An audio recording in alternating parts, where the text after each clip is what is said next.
All right, let's go ahead and get started today. So hello again and welcome to today's webinar presentation titled Watch Tony Stark Leverage GraphQL to Personalize a PWA, brought to you by Jahia.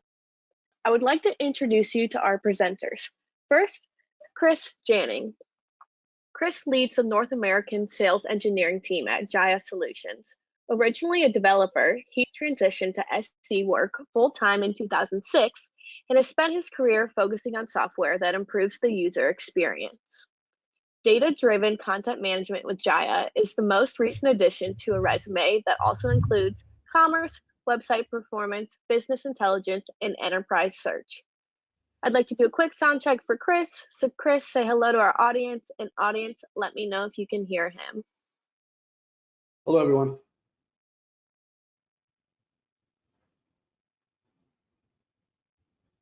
Awesome. Looks like we're good to go for you, Chris. And now I'd like to introduce you to our second presenter, Evan LeCompte. Evan has been a sales engineer at Jahia Solutions for the better part of pandemia and brings to the team over a decade of experience in software development, mostly in mobile and web applications. He has worked at both smaller organizations like Jahia, as well as Fortune 500 companies such as Staples and more recently, Mass Mutual Life Insurance Company. He's a passionate technologist and brings technical muscle to the Jahia sales team, while also seeing the opportunity to strengthen his own interpersonal and presentational skill sets. Now I'd like to do a quick sound check for Evan. So Evan, please say hello to our audience, and audience, let me know if you can hear him. Hello, everyone. Okay, looks like we're good to go, and I'd like to pass it off to Chris and Evan for the presentation. Great, thank you, Joe. So again, my name is Chris Janning, I lead the SE team for Jahia. Evan and I are going to kind of tag team this session today. I'm going to kick things off and then hand the reins over to Evan for the demonstration. Got a fun and interactive one lined up for you. But before we dig in, let's take a look at the agenda. So the agenda is laid out in to line up closely with the actual demonstration itself. So we're going to be mentioning a lot of different terminology here that you may or may not be familiar with. So we want to do some introductions on things like what the Jahia DXP is, and then also make sure people are kind of on the same page when it comes to the mention of Headless CMS, GraphQL, and what it means to personalize, because that's a relatively big word. So quick overview on these subjects, and then we're going to jump into the actual demonstration. Let's kick things off with an introduction to the Jahia DXP. All right, the Jahia Digital Experience Platform, or DXP, at a high level, referred to as smart content, which is powered by customer data. At the root of most organizations is the customer. How do you acquire customers? And then also, how do you retain those customers? And the challenges that marketing has to do these things are pretty broad. Marketing's got multiple applications that are used to interact with a customer. This is across multiple channels as well, in terms of where and what a customer will be accessing and interacting your brand with. And then multiple silos of information that stores customer data. And the last challenge, and the most important one, is that they need to provide a unique user and customer experience. In other words, what excites the customer about the brand? What makes them want to join? And then more importantly, want to come back. So a DXP is used to manage applications that are rooted in what we know about a customer or customer data. Why? Because the more you know about the customer, the better the experience. And what DXPs are also built to do is learn about the customer as they interact with each experience that the application provides. In order to achieve this, a DXP is rooted in basically 4 types of technology. CMS, which is a content management system. I think most of us are very familiar with the concept of creating, managing, and publishing different types of content.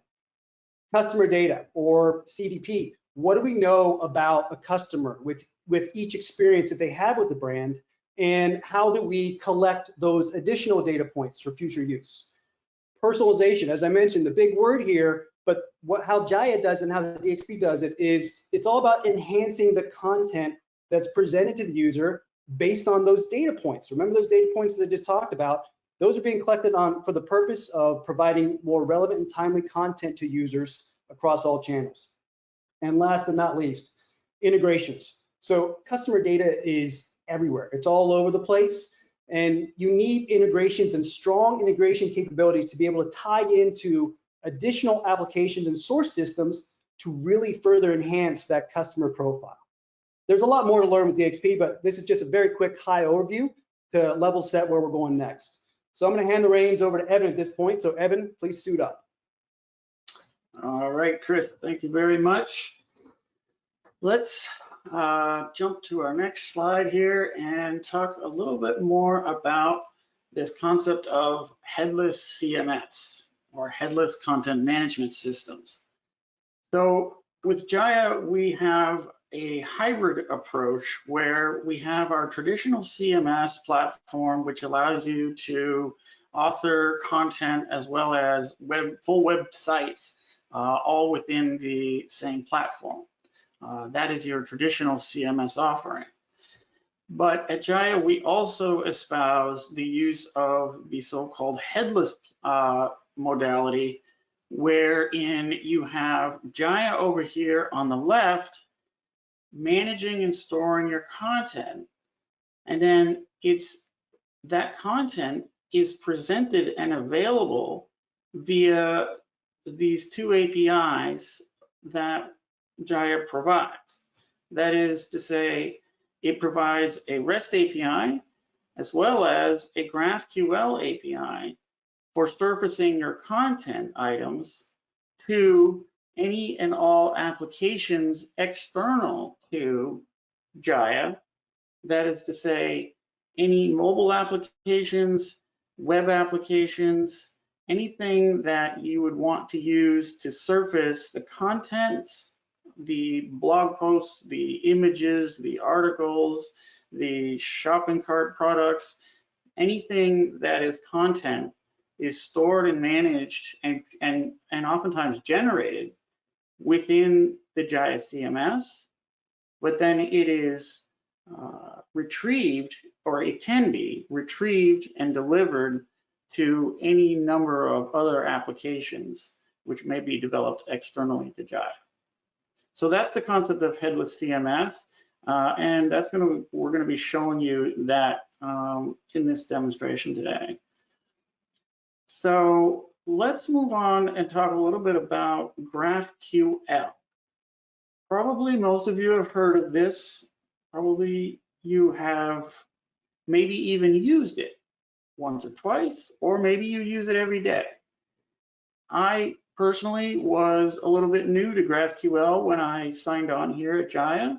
I had used REST quite a bit previously in my other jobs, but I hadn't, and of course I had heard of GraphQL, but I had never actually used it in production or to do anything useful. So GraphQL is, or can be thought of as an evolution of the REST API architecture. And by that, I mean that it has a number of advantages over your REST architecture. The main one that I like a lot is that it really presents itself as a self-documenting structure, and it has this flexible schema and typing system which allows administrators and server DevOps folks or other developers on the back end to develop a type system that basically documents the API itself. GraphQL is also more efficient than REST in most scenarios, and for two reasons. One is that GraphQL allows you to ask for exactly the fields and the contents of an object that you want to retrieve. In REST, you generally are going to be returned from the API the entire object structure. Whereas with GraphQL, you're able to ask for specific fields, specific subcontents of that main object. And then secondly, GraphQL can allow you, or is dynamic and flexible enough to aggregate across multiple object types or multiple endpoints into a single request. So what might have taken you 2 or 3 calls using REST, you could make with a single call to GraphQL. And so ultimately that leads to a reduced number of requests, which means more optimization, better performance in your applications. So that's a bit about GraphQL. We'll be showing some more of that in the demonstration. But let's move on to personalization. And this is really the heart or the meat of what we're going to be showing you today, is the idea of personalizing content. And Chris touched on it a little bit in the previous slides, but personalizing content really is about building up, is about combining analytics and data, that analytics and data platform, which of course we're all familiar with, but combining that and providing that with timely and relevant content delivery. So that means images, documents, etc. The content is being matched up to the data that you've collected about that customer. The content, that personalized content, is further available via the aforementioned REST and GraphQL APIs. So the idea here is the marriage between data and analytics and content management and content delivery. That is the Jahia DXP. That's what we offer as a platform. And I'm going to now jump into a demonstration where we show off how that works. So let's jump out of the slideshow for a second and let us go to the Stark Industries laboratory. So this is a React application that we've built purposely for this demonstration. It is a headless application. It has nothing to do, it was not developed on Jahia or anything to do with Jahia really. It's just a straight up React application. And this application, this laboratory here is where Tony Stark's going to be building his different suits in order to fight the villains of space and time that we all know and love from the Avengers movies. If you're not a big Avengers fan, well, that's okay. I think you'll still be following. I recently myself just became an Avengers fan after Chris convinced me of the entertainment value of it. So let's start off with our very first suit of armor that are what do we have right at the beginning? What have we generated so far? Right now, we've got this Mark I suit. And as you can see, it is a little clunky. It's not, I don't know if this is really up to the caliber of what we might think Tony Stark would be appreciative of. But speaking of that, let's also take a look at how we're generating and rendering, or where this content is actually coming from. So I'm going to switch over to my code editor. And I'm not gonna show too much of the React application because it's very simple. It's just a very simple React application. But suffice to say that we've got our application component here, and then we've got this component did mount method call here, which we're now doing basically just a regular a browser REST API call here, using the fetch API to just a local host server that is just serving up some static JSON content. And the reason that I set it up this way is just to demonstrate how this might look in the real world, where you have a REST API that's returning you a JSON contents. So if I switch over here to this items JSON file, we can see here that this is the actual data that's being served up. It's just a mock API that's just serving up this JSON file contents. So this could represent, a database or some other source of data. And it would be awfully clunky if we were to have to change anything regarding this suit of armor. Tony would have to get in here and he would have to make changes to, the actual data in and of itself. So let's see if we can do a little bit better than this. So what I'm going to do is I'm just going to actually comment out this section like that. And then I'm going to bring up and uncomment this next section here. This is another code block that I had prepared already ahead of time. And this code block is actually going to fetch our content dynamically. And it's going to fetch our content from the Jahia DXP platform, specifically using GraphQL, which we had alluded to earlier. This is our GraphQL Query, which has which, as I mentioned before, we're grabbing a specific individual armor suit, but we're also asking it specifically for the fields that we want from that endpoint. So let's take a little closer look at how that works, and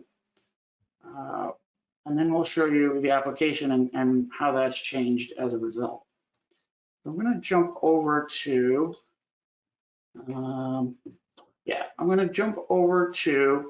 this is the Jahia DXP platform, but this is a GraphQL playground that is available for developers mainly to test out and develop GraphQL queries and test them out live against the API and against the Jahia platform that it's running on. So I have Jahia running on this. Actually, I have Jahia running in the cloud, and then this is the GraphQL playground that's issuing queries against that Jahia instance. So as I mentioned before, GraphQL, one of the great things I like a lot about it is that it's self-documenting. So if I go over here to docs, I can see here a whole hierarchy of all of the different data types and queries that I can actually issue. So, sorry, I shouldn't say data types. These are queries.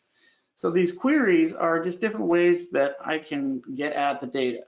I can query by JCR, this is the primary way, the primary query that we use in Jahia. This is a JCR, stands for the Java Content Repository, which is the content repository where the content lives. Suffice to say, you don't need to know all the details of that, but what I want to show is just how detailed and how rich this self-documentation is, and how useful that is for when you're building your query over here on the left, in order to be able to just reference and see the actual API interface, because it's a living documentation, right? It's not a README file, it's not a wiki, it's not a Confluence page. This documenting code lives with the code. It's a living document.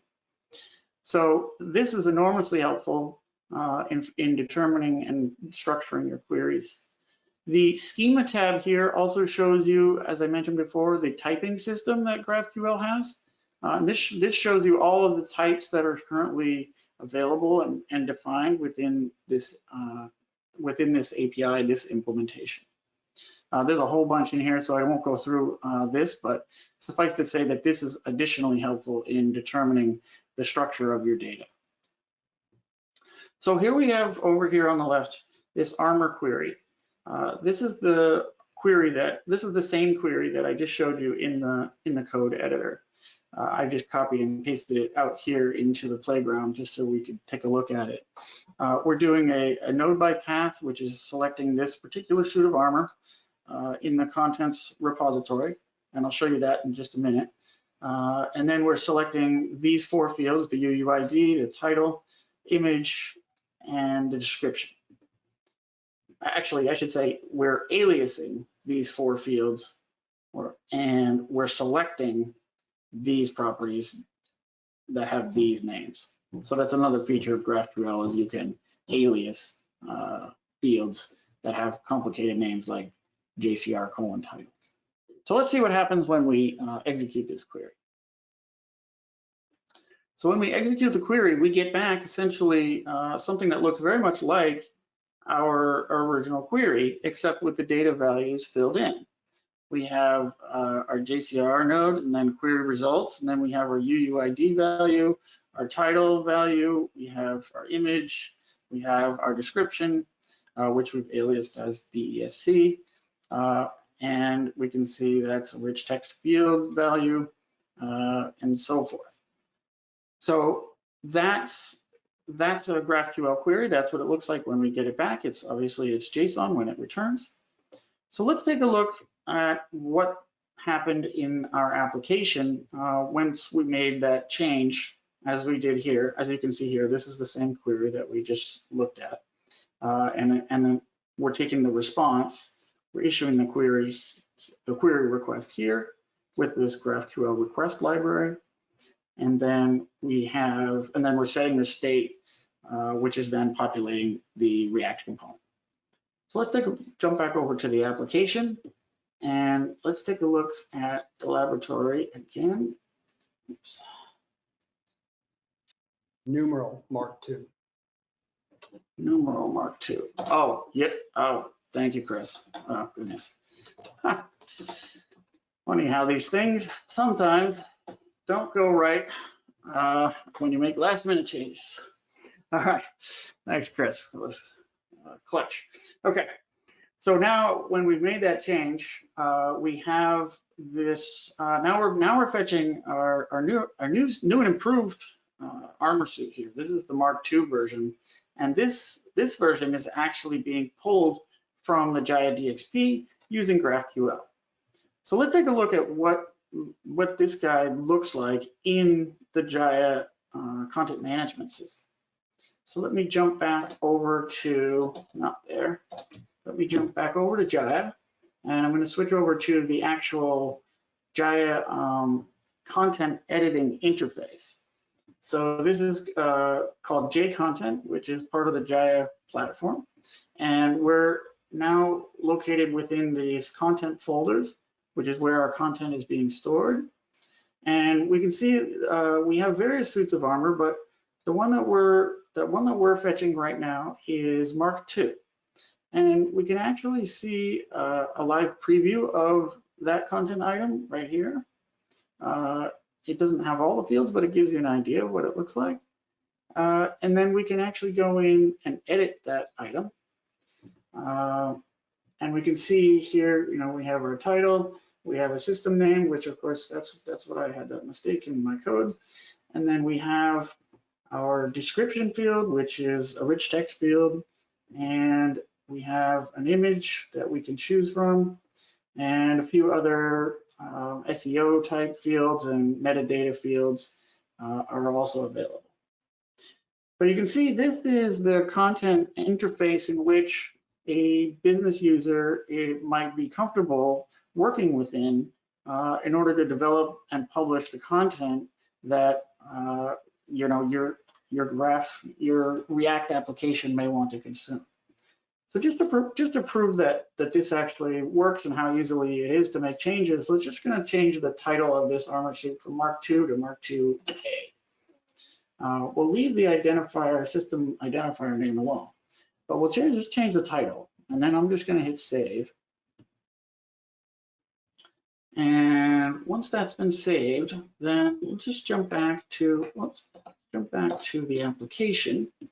And if we reload, we can now see we've got Mark II-A.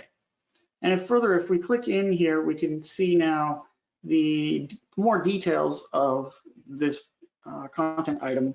This is the description field rendered out in the rich text format, and we've got our image, and then we've got our title, which has now been updated to Mark II-A. Okay, so hopefully you're following along, and that's making sense. So the beauty of Headless CMS application is that all of our content is managed in Jahia, right? And all we need to do is on the front end is to make an API call to retrieve it. Our business users and our content creators, our marketing folks, they're free to create and manage and edit and author content as they please. And us as developers on the front end or developing the applications, we don't really need to worry about that. We just make the same API calls to retrieve the content, and they're able to change it and update it as they please. So that's dynamic headless CMS in a nutshell. This is a very basic example, but that's the idea. So let's now take it up a step further, and let's see if we can actually personalize this content and have our suit of armor be changing based on the villains that Tony Stark is going to have to fight. So if we go over here to bad guys in our application, we've got these villains here, and Tony Stark is going to eventually have to face off against these guys, and he's going to need a suit of armor that is suitable for each one of these villains because they're progressively more dangerous. So let's jump back to the application here and make the change necessary to actually personalize our content and retrieve the suit that is matching or relevant to the enemy or the villain that Tony Stark's going to be facing. I'm going to switch back over to my application, and I'm going to, once again, I'm going to comment out this section of code and close that up. And then I'm going to uncomment this section here. Okay. So notice in this section, or in this revised updated code, I have a GraphQL query that looks somewhat similar to the other.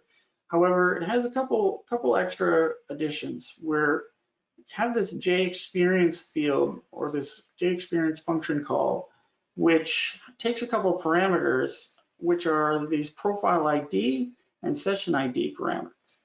And those are the critical aspect that allows the Jahia platform to return to us the content that is specific to the user or the profile that is requesting that content. So in here, I'm actually passing the profile ID, the session ID, and we have our tracking IDs, which is being populated via cookies on the browser. And so we're passing that over to the GraphQL engine. And then what we're receiving back is a personalized variant, which is a suit of armor, but it is personalized based on what Jahia knows now about this user's profile. So let's see what that looks like in the actual application.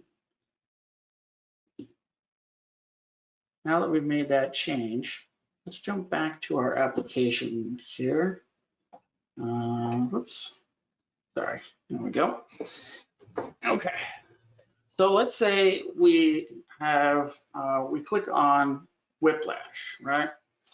Now, notice that he has this threat level value of 1. We'll come back to this in a minute, but just note that he has this extra metadata item, a threat value. So that value is actually going to play a role in how we personalize the content that is returned when we go back to look at the armor suit that we have available. So if after I've clicked on Whiplash, if I go back to my laboratory now remember I haven't changed anything except for the personalization item. So now we're fetching the Mark III suit, right? And this is well, let me show you what happens as we go on to the other villains here. So Mark III, okay. Let's go back to our villains and let's go and see how we're doing with Mandarin here. Mandarin has a threat level of 5. Now that I've clicked on him, again, my profile has been updated, and so my threat level value in my user's profile, or in this user's profile, has been increased. So if I now go back to our laboratory, I'll now see that we have a new suit of armor has been presented, and that's completely done out of my control. I've not done any other changes to the code.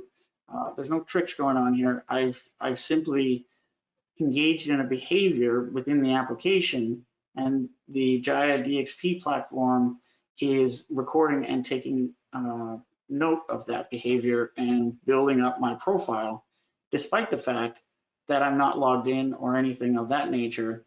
I'm just an anonymous user.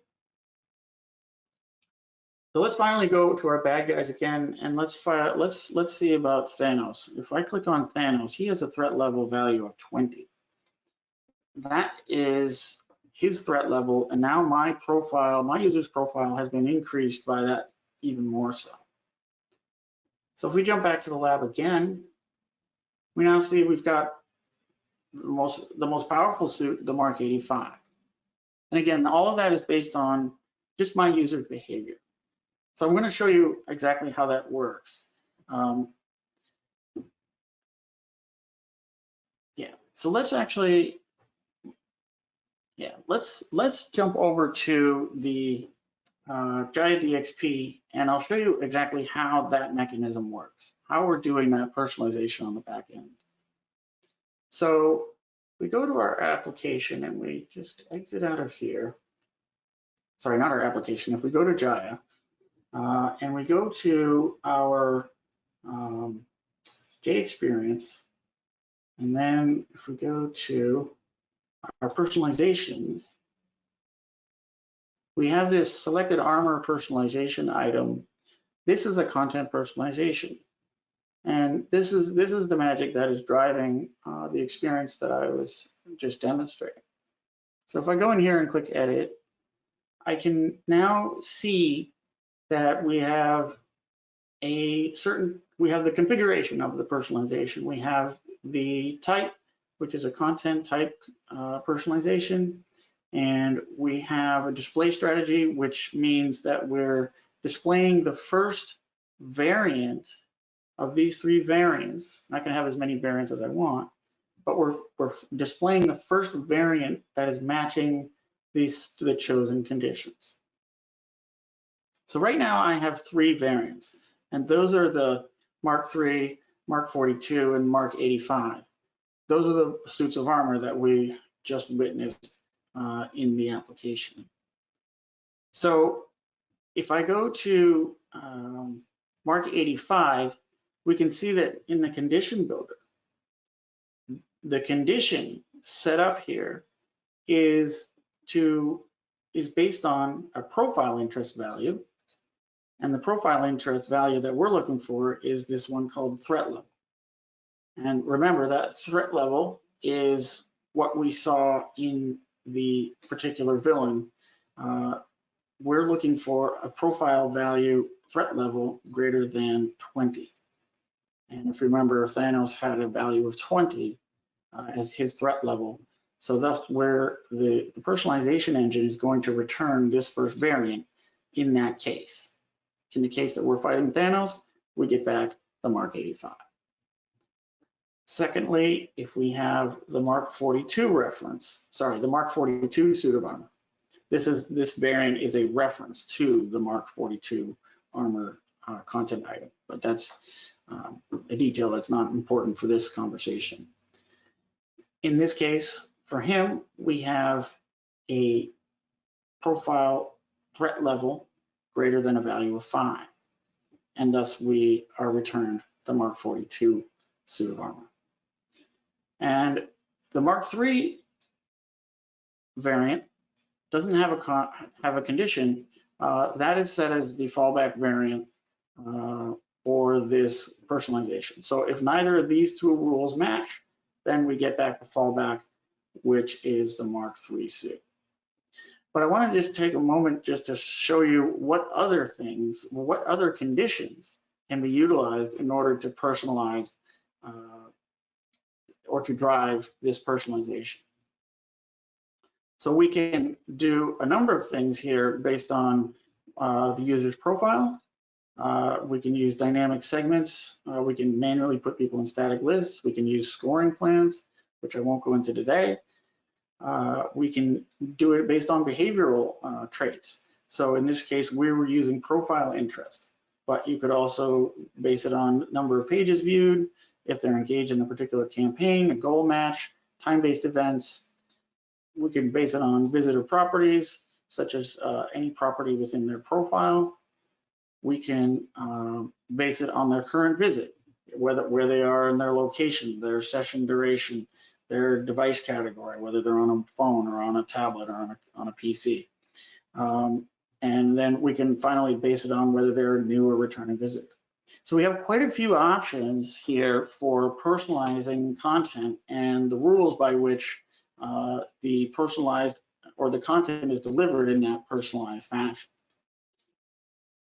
So that is essentially, okay, so yeah, so let's go and just take a look at that villain for a second so I can show you just how that content has been tagged in order to work with this personalization rules. So I'm just gonna jump out of there, go back to JContent, and then we're just gonna go in over here to the Mark 85, villains. We're just gonna go over here to Thanos, and again, we can see kind of just a live preview of him. And then if we go in and edit him, we can see here he's got the usual fields, but he has one extra field defined for him, which is this interest value field.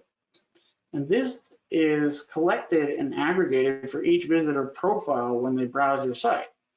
So you can add any kind of field or value that you want in here. I could add, you like rainbows with a value of 1. I could add any kind of interest value that I want in here. For the example of this demo, we use this threat level value. And this value, whenever a user views this content item or the page that that content item is located on, then that interest value will be added and incremented in their profile. So let's see what that looks like if we actually look at the user's profile. So I'm going to go back over to JExperience, and then I'm going to go to the global page, and I'm going to look at our audience profiles. So JExperience behind the scenes is keeping track of everybody that has visited your site, whether they're logged in users or anonymous users. Every person that logs or uses the site is tracked within JExperience and has a profile. I'm just going to check on this profile here that we had just used. This is our user, this is our anonymous user right here. So if I go in and edit him, and then we can see we've got nothing here. We don't know who he is, he's a guest. But if we go to profiling tab, we can see that this interest value has increased now to the value of 26 based on the content that I had interacted with. Even though I was an anonymous user, I am still generating a profile for which content can be personalized against and tailored to even anonymous users, which really, to be honest, allows for a whole world of different opportunities from a business and marketing standpoints to sales and e-commerce, any kind. A lot of different things are available when you can take action on your analytics data so easily and readily when they're combined in a single platform like they are with Jahia DXP. So let me jump back to our application here. And let me just go to this house party protocol. This was Tony Stark's call sign for, or command to summon all of his creations, all of his suits of armor. And we'll just see here all of the suits of armor that we went through. We started out with the Mark I suit, which was our static and not dynamic content. It was slow, it was clunky, and it was difficult to change. Then we moved on to the Mark II, or as we renamed it, the Mark IIA. This was dynamic content that is being fetched dynamically from CMS, in this case the Jahia CMS, using GraphQL. And then we moved on to personalized content, where we took these three suits of armor, and combined them into a single content personalization item, which then dynamically served up to us one of the three suits depending on our profile interest value. It could have served up one of these suits based on any profile attribute or any number of other factors. But suffice to say that we've created an application that is consuming and presenting personalized content to even anonymous users, and all with GraphQL APIs and modern React application standards. And we think that this is a compelling business case and allows for a great opportunity to have an application that meets business needs and drives revenue ultimately. So that's the value really that we see behind the Jahia DXP platform and GraphQL and content personalization. That was the aim of our presentation today, and hope that you found that valuable. And we would love to hear any questions or any thoughts or comments that you might have. I'm going to switch over to our what was it? Yeah, let me just switch back to my slide here. So again, my name is Evan LeCompte, and there's my contact information down below. But if there's any questions, I'm happy to answer them. Let's see. Drew, are you? Awesome. Yep, I am here and ready to start the Q&A with you, Evan. Again, one last time, attendees, please put your questions in the questions panel, and we'll have Evan answer them live for you right now. But let's go ahead and get started with our first question. And that question is, what's the benefit of using GraphQL instead of REST?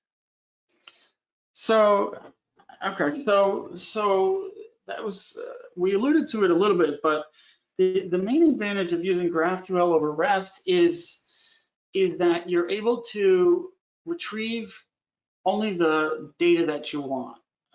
you're able to ask for the specific fields, the specific properties of an object that you are interested in. As well, you're also able to aggregate and pull in data from multiple different endpoints that REST call might take. You might have to hit every single one of those endpoints. So within GraphQL is ultimately just it's a more flexible and it's a more future-proof technology that we've embraced here at Jahia and that we fully support out of the box as part of our platform. Awesome. That makes perfect sense. Let's keep going. We have another question, and this one's from the audience. And Daniel asks, can you create or add dynamic attributes to the profiles? Can we create or add dynamic attributes to the profiles? Oh, dynamic attributes to the profiles. Yes, you can. Yes, right. So you don't have to use interests value, which is what we showed in this demo, but you can add and remove any number of profile attributes. I'm tempted to actually show you in the application, but I don't want to jump off track here. But yes, absolutely, you can add and use any custom profile property that you desire, and then you can action against that with personalization items or personalization. What am I talking about? Personalizations, essentially. Personalized content. So the mechanism by which you update or change those dynamic profile values can vary. In this case, we use profile interests, which kind of has a built-in mechanism that just automatically increments the values. But you can certainly, so depending on the type of attribute that you added to the profile, whether it was a numeric one or if it was a categorical one, you might have a different mechanism for updating that profile value. But in the end, you're absolutely flexible and free to use any type of profile value to action against with this personalization mechanism. And just to elaborate on that briefly, our customer data piece is built on Apache Unomi, UNOMI. And the sole purpose of that is for tracking customer data points. And it's meant to be exceptionally flexible as far as the type of data you can store in there. So to answer your question, absolutely, it would be stored in that user's profile. Yes, that's a good addition, Chris. Yes, Unomi is our CDP or customer data platform, and that is the engine that is keeping track of all that profile stuff. Awesome. That's a good question. It's cool to, yeah, awesome question. And looks like we've got another question. Can either of you talk a little bit about the security behind Jahia, like how to filter data depending on different roles? So yeah, so all of that GraphQL API interface that I just showed you is all of that stuff is actually can be permissioned at a very granular level. So like you can say, okay, allow this set of users or allow anonymous users in this case to access this set of data from the GraphQL API. In this demonstration I showed you today, I opened everything up wide open so that even an anonymous user on our React application could fetch data from Jahia without any hindrance. But in the real world, you would ideally, or most likely, you would be utilizing probably OAuth tokens or API keys or something of that nature in order to access the data. And then you would also be locking down that data by certain sections or certain types of data and adjusting the permission levels of that data. Or I keep saying data, I should really say content, which is takes the form of data, but it's basically your content items. Great. That's awesome and very informative. We got another question here that's kind of dual-parted, and Cornelius asks, how do you add content that can be retrieved via GraphQL? And then how do you associate personalization with that content? Well, well, that's kind of the meat and potatoes of what we showed today. That's pretty much what we did. We created content within the Jahia DXP, within the content platform or the content management platform. We created those suits of armor. We created the villains, the bad guys, and then all of those were available without any extra work via the GraphQL API. We just had to know the right query in order to retrieve it. And then, sorry, Drew, can you say the second part of that question? The second part of the question is they're wondering, how do you associate personalization with that specific content? Okay. Yeah, so how do you associate personalization with that content? That's a specific process where you create a new personalization item, or a new personalization, I guess you could call it. And then so depending on what you're trying to do, you would say create a new personalization. And then let's say in this case we were using suits of armor, or let's say you wanted to do, I don't know, t-shirts. So you would say if you had, small, medium, and large t-shirts, and you wanted to personalize that, well, you would create a new personalization entry into the Jahia DXP platform. And inside that personalization entry, you would list, or you would specify small t-shirt, medium t-shirt, large t-shirt, which those three content items which you had previously created. And then you would specify within that personalization entry what the rules are, or the conditions would be, in order to serve up which of those small, medium, large variants. So usually, or quite often, you might take a condition like something you know about the user's profile, like, well, let's say, have they ordered small t-shirts in the past? Or have they somehow otherwise indicated to us that they take a size small? And then you would serve up the small t-shirt to them on whatever landing page you might be displaying to them, or product page. You would automatically, or the personalization engine would then automatically deliver or surface that small t-shirt item and display that to the user. Hopefully that answers the question. Yeah, I think that clarified things a lot. And it looks like we've got 2 more questions here for you, Evan. And going off of that personalization route, is it possible to achieve that type of personalization in different frameworks? In different frameworks, I assume they mean, I hope they're meaning like frameworks like AngularJS or Vue.js as opposed to React. I'm hoping that's what they mean. I mean, frameworks could imply a couple other things, but if it is as I'm thinking, then absolutely we could have written this application in Angular. We could have written it in Vue.js. We could have written it in, we could have written it in just jQuery, jQuery, and just plain old HTML. I mean, it's not really specific to the front end framework. Oh, I apologize. There's a helicopter going overhead. Sorry. It's not really particular to the front end framework that you're using. In this case, we just happen to choose React.js.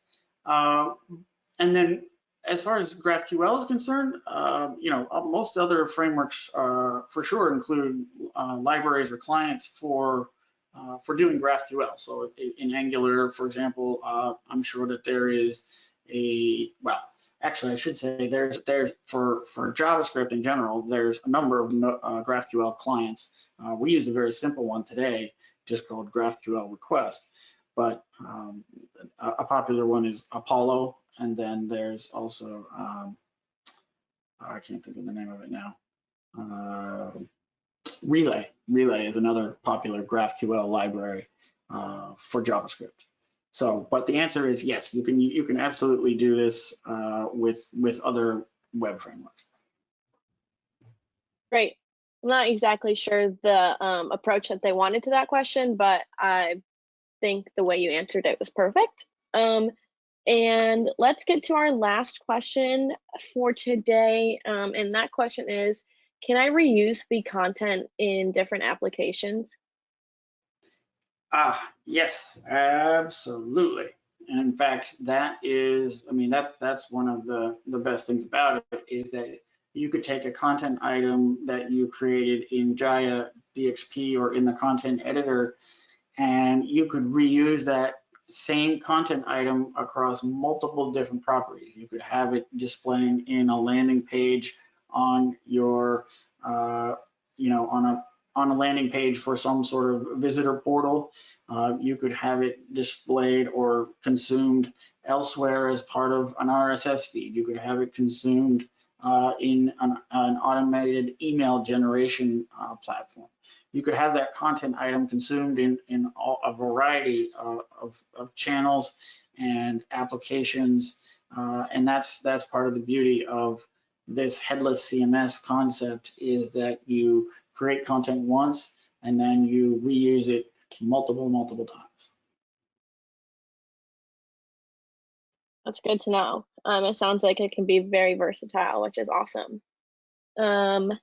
And with that being said, I would like to thank you, Evan and Chris, for a great presentation. DZone would also like to thank Jahia for providing the audience with a great webinar. Lastly, thank you to everyone who attended today. We hope you learned something new that will help you in your developer career, and we hope you have a great day. Thank you. Thank you.